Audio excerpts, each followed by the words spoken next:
고비를 넘기면 가피가 있습니다. 고비를 넘어서면 기다리고 있는 것이 가피입니다. 이 추운 겨울이 지나가면 봄이 기다리고 있습니다.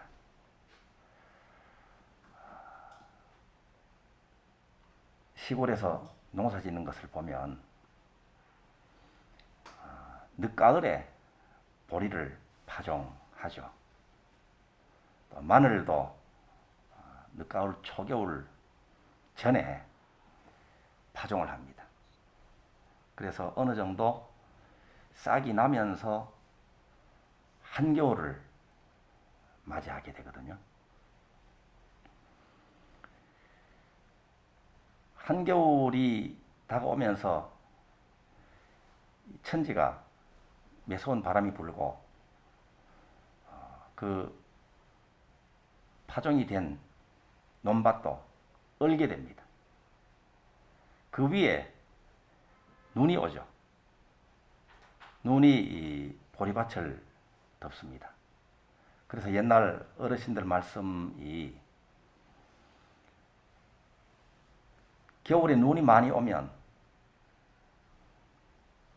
다가오는 해에 보리 풍년이 든다 그러셨습니다. 눈이 내려서 눈이 소복하게 보리밭을 덮게 되면 약한 것은 어떤 것들은 얼어 죽어버립니다. 뿌리가 튼실한 것은 그 눈 속에서도 오히려 눈을 이불로 덮고 겨울을 지내게 되죠. 그러면 어떻게 풍년이 오는가 하면 약한 것들은 얼어 죽어버리고 튼실한 것이 살아남아서 풍년이 오는 거예요. 만약에 약한 것이 살아남아서 눈이 설 오거나 추위가 맵지 못해서 그 약한 것이 살아남게 되면 참 좋겠죠. 그런데 꼭 좋지만은 않다는 거예요. 왜냐하면 그 약한 보리가 살아남았을 때 조그마한 해충만 만나도 진딧물만 만나도 병충해로 병이 들어서 건강한 다른 대다수의 보리까지도 병에 걸리게 된다는 거예요. 한겨울 추위가 매서우면 그 다음 해에 풍년이 든다. 그런 말씀 들어보셨죠? 매서운 추위를 잘 견디게 되면 그 다음에 풍년을 맞이합니다. 우리 수행하는 여러분들이 고비를 넘기고 나서 가피를 만나는 것과 같습니다.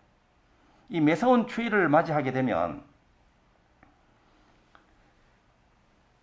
이 병충해를 유발시키는 진딧물이 얼어 죽겠죠. 그리고 또 보리나 마늘 같은 것들도 이 튼실하지 못한 약한 것들은 얼어 죽어버립니다. 약한 것을 걸러내버리는 거예요. 그래서 뿌리를 튼튼하게 내리고 아주 강한 것들이 살아남아서 그 다음 해에 풍년 풍작을 이루는 것이거든요. 요즘이 한겨울에 해당되는 계절이고 또 20년 전체 또 21년을 맞이하면서도 코로나19로 어려운 시기, 고비라고 할 수 있잖아요. 이 어려운 시기, 고비를 잘 넘기게 되면 성취의 가피, 생장의 가피를 맞이할 수 있습니다. 이 기간 중에 전에 말씀드린 바와 같이 걸러낼 것은 싹 걸러내고 알곡이 가려집니다. 여러분의 이 삶의 내용물 가운데서 시들시들한 것은 좀 걸러내버려도 돼요. 연연해 할 필요 없습니다. 여러분들이 하는 일 가운데 이 어려운 시기를 만나서 맥을 추지 못하는 것은, 이만한 어려움에 맥을 추지 못하는 것은 별 도움이 안 돼요. 그래서 미련 가지 말고 정리할 것은 깨끗하게 정리하는 것도 좋은 일입니다. 여러분들이 집착하고 떠나면 어떡하지 하고 안달하는 사람, 인연이 있다면 마찬가지입니다. 덜 만나고 더불어서 같이 협력 관계가 이루어지지 못하는 이 시기에 떠나거나 또 못 만나서 못 챙겨 드린다고 서운해서 안 볼래 하는 사람들은 미련 없이 그냥 보내버리면 되는 거예요. 알곡만 추려지는 거예요. 그죠? 사람도 그렇고 일도 그렇습니다. 추려진, 가려진, 걸러진 일, 인연, 이러한 어려움을 만나서 드러나는 거예요. 진면목을 발견할 수 있는 시기로 긍정적으로 생각을 해도 좋습니다. 그래서 그 살아남는 일, 이 시기를 겪으면서도 더욱더 서로 신뢰하고 서로 도움을 주고받을 수 있는 그러한 인연들, 비록 숫자가 줄어든다고 하더라도 이 일과 이 인연이 여러분의 앞날에 풍년풍작을 만들어줄 수 있는 일이요, 그런 인연들이라고 할 수 있습니다. 이분들이야말로 정말 귀한 인연이요, 사람이겠죠. 이 어려움이 그래서 우리들의 삶에서 크게 몇 번 지나가잖아요. 이것이 꼭 나쁜 것만은 아닙니다. 이 과정을 거치면서 알곡이 추려지고 그리고 더욱더 탄탄해져서 어떠한 병충해를 만나도 풍년풍작을 우리의 삶에서 이룰 수 있는 강인한 여러분으로 단련을 시켜주는 그런 기간이라고 생각해도 좋겠습니다. 고비를 만나게 되면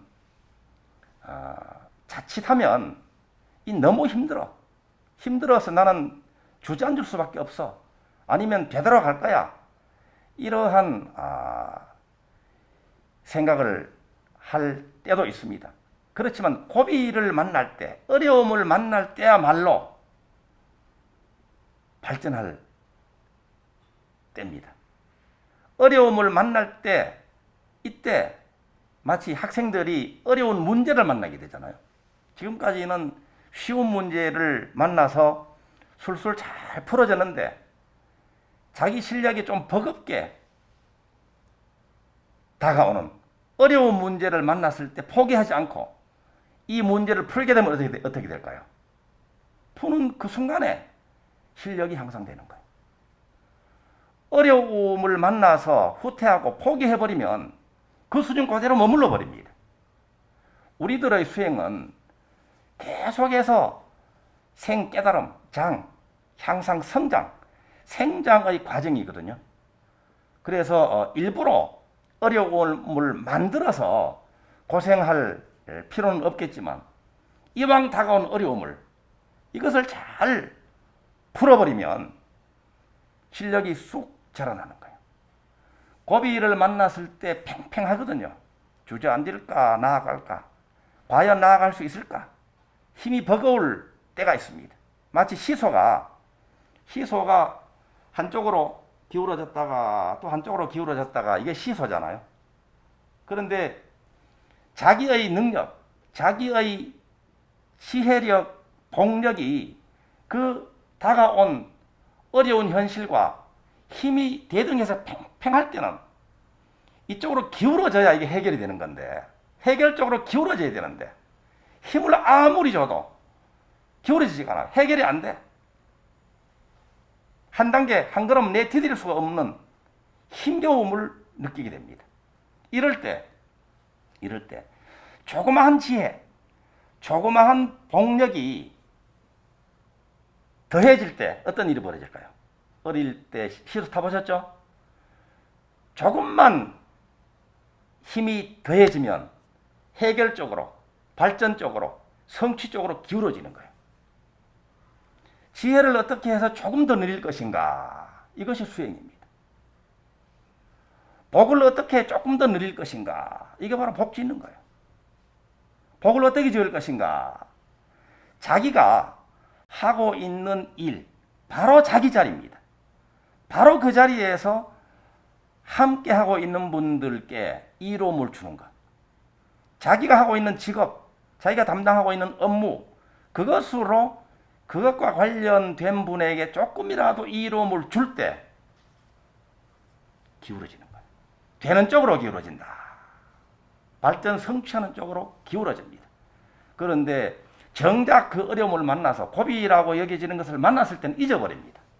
그냥 쭉 쳐져버리고 이때는 대비도 잘 안 돼요. 대비주 한도하는 것이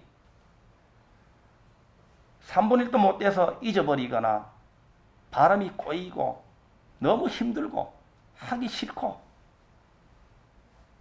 한도하기 어렵단 말이에요. 마치 천근만근 짐을 지고 한 걸음 내디는 것과 같이 어려운 것을 느낄 때가 있거든요. 이때가 바로 그때 이 고비라는 말입니다. 그때는 한숨 돌리시면 돼요. 여유를 가지고 자기를 편안하게 하는 것도 조급증을 낸다거나 짜증을 낸다거나 왜 이렇게 안 돼 하는 진심을 내는 것이 아니라 좀 부드럽게 여유를 가지는 것도 자기한테 복 지는 거예요. 이게 지혜로운 것이기도 합니다. 한숨 돌리면서 마음을 너그럽게 편안하게 가지면서 복을 짓는 거예요. 복 짓는 것은 자기 일 때문에 온 사람한테 좋은 마음을 내는 것, 좋은 말을 해드리는 것, 조금 더 편안하게 해드리는 것, 물질적으로 공양 올리는 것, 이런 것들이 다 복을 짓는 것이 되거든요.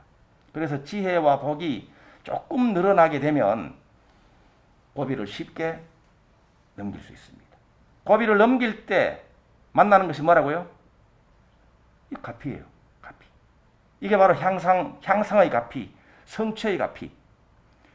어떤 사람하고 함께 있는데 평소에는 마음이 편안했는데 이 사람이 어느 순간에는 보기가 싫고 미운 마음이 들고 같이 있기 싫고 그렇잖아요.